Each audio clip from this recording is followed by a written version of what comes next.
Yes, so in previous lecture we discussed about the different elements of cross section of roads. Okay, so in that we see what is exactly cross section of the road and what are the different elements of the cross section of the roads. Okay, in that the first one is, you can say, the width and the pavement of carriageway, then cross slope or camber, next median or traffic separator or curb. Okay, next road margin. So these are the different cross sectional elements of the road. Okay, so after that we discuss about the roadway cross section, in that what is meant by travel way over the vehicle is moving. So that lane is called as travel way. Shoulder, it is a uh, sideway to the travel way, that is called as shoulder, and the totally shoulder and travel way, it is called as roadway. Okay, and right of way, it is nothing but the total length of the road which is used for the construction of road. Okay, so these are the different parts of the roadway. Okay, that is shoulders, travel way, right of the way, clear zone, and the median. Median, what is that? Median, it is nothing but the lane which separate the two roadways. Okay, so that is called as median.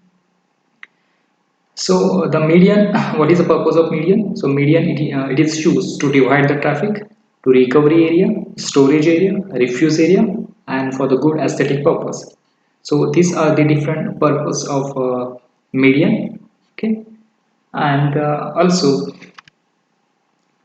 the width of that median is vary, and the different types of median are used: raised, flush, and diffuse. These different types of medians are used for the highway purpose. Next, right of way. So right of way, it is nothing but the total land required for the construction of the highway and for it future development and future expansion. Okay, so whatever the total land required for the development of that highway, so that land is called as right of way. Okay, so in that right of way, some extra land should be required for the future development and future expansion of highway. It is always better to have some more land than the minimum specified IRC standard. Okay. Needs to be wide enough to accommodate all the elements of highway and highway section and plan widening of the highway. So that is what the right of way. After that we discuss about the cross slope and camber. So camber, it is nothing but the slope given to the road pavement. Okay. So why this slope is provided? To drain out surface water, to drain out the rainwater. Okay, that is called as camber or cross slope. So the slope which is given to the road pavement in cross section. Okay, what is the purpose of that cross slope or camber? It is used to drain out the rainwater into the side drain so that the pavement will be free from the water. Okay, and it may be the parabolic or it may be elliptic shape, preferred for the fast moving vehicles. Okay, basically the minimum slope pavement subjected to minimum slope is vary 3.0% and maximum earth slope, it is up to 5.0%. Okay, so next one is carriageway. So carriageway, it is nothing but for one line of traffic movement is called as traffic lane, and if the side clearance is more, the pavement can accommodate the more traffic. Okay, so IRC says that the maximum width of vehicle will be 2.50. Okay, so for the single lane, the carriageway should be 3.75 meter. Two lane without curves, then it is 7.0 meter carriageway. And if the two lane with curve provided with curve, so in that case the length of the carriageway is 7.5 meters. Okay. So these different terms that we discussed in previous lecture, that is what are the elements of roads, or you can say the cross section elements of the road. Okay. So now we're going to discuss about the side distance. So side distance, it is nothing but the length of the road which is visible ahead to the driver at any distance. Okay. So whatever that length which is visible from the driver's side, okay, on vehicles, so that way that distance is called as side distance. Okay.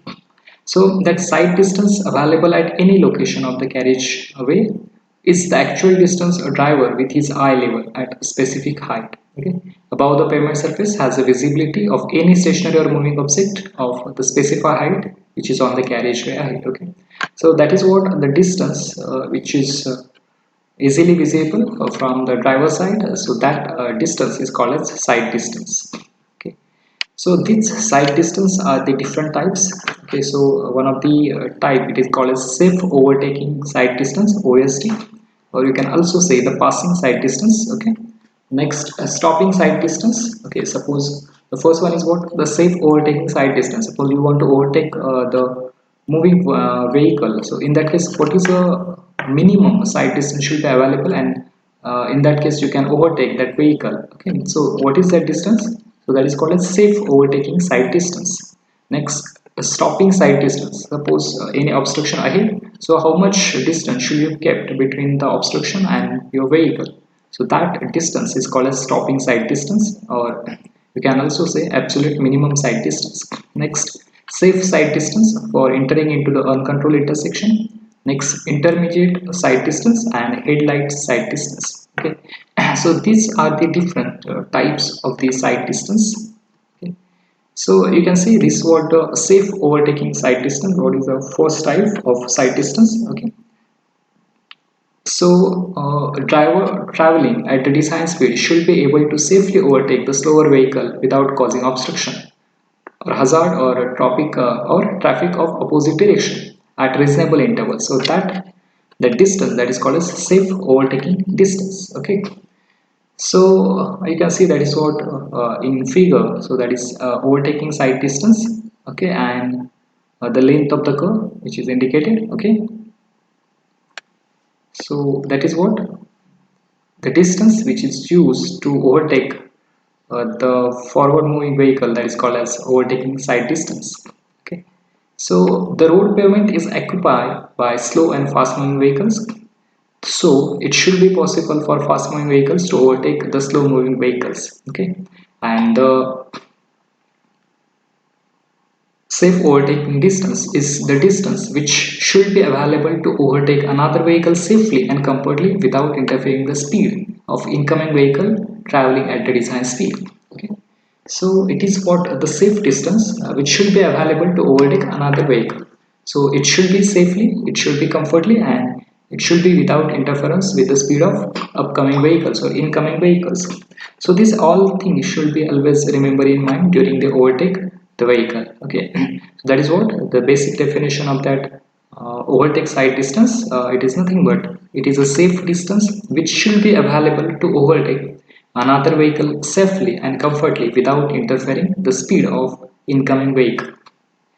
Overtaking is a problem when the speed of vehicle playing on the road is not very much.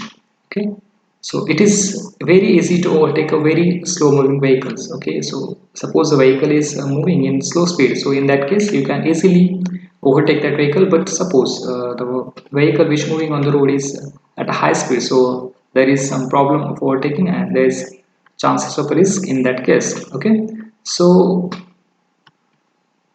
these are the IRC recommended safe overtaking sight distance. Okay, so the two column indicates the first column that indicate the speed in kilometer per hour vehicle speed, and another that indicate the safe overtaking sight distance. Okay, so you can see when the speed of a vehicle is 40 km per hour, in that case the safe overtaking sight distance in meter should be 165. Okay, so that means if you are moving with a vehicle having a speed of 40 km per hour, so in that case you have to maintain the sight distance up to 165 meters, or safe overtaking sight distance as per the IRC recommended it is 165 meters. Okay, suppose your speed is 50 km per hour, in that case the safe overtaking sight distance should be 235 meters.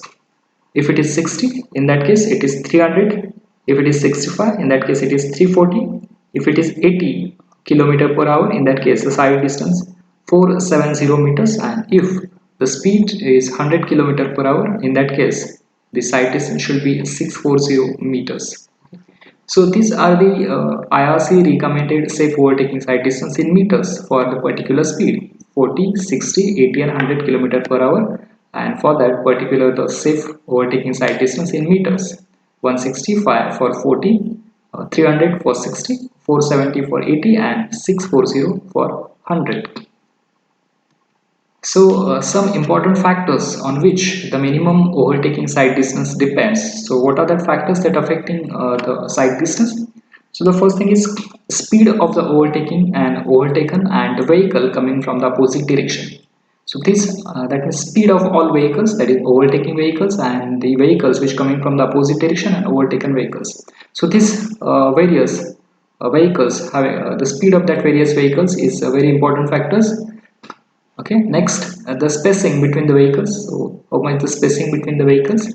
Next, skill and reaction time of the driver. Next, a rate of acceleration of overtaking vehicles. Next, slope of the road. So these are the different important factors that affecting the minimum overtaking side distance: speed, spacing, reaction time, rate of acceleration, and slope of the road. Okay, next, effect of grade in overtaking side distance. Okay, so both the ascending and descending grades increase the side distance required for the safe overtaking. Okay. In upgrade, the acceleration of overtaking vehicle will be less and hence the passing will be difficult, but the overtaken vehicle like heavily loaded trucks may also deaccelerate in steep ascent. And if the downgrade through, it is easier for the overtaking vehicle to accelerate and pass, but the overtaking vehicle may also accelerate and cover a greater distance. So these are the effect of a grade in overtaking side distance if it is upgrade and if it is downgrade.